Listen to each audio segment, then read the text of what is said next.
Hello everybody, and in this video I'm gonna show you how you can adjust the spacing between paragraphs on Word 2021 or Word 365.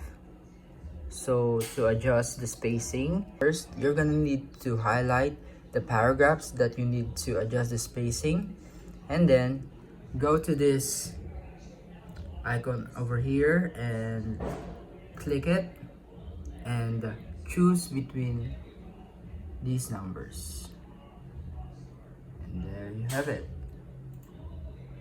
If you want to make this short, you just need to select and click lower numbers like that. If you want this to be long, just select higher numbers, and there. So there you have it, guys, and that is how you can adjust the spacing between paragraphs. Thank you guys for watching. This has been D from DLTV. I'll see you in the next one. Peace out.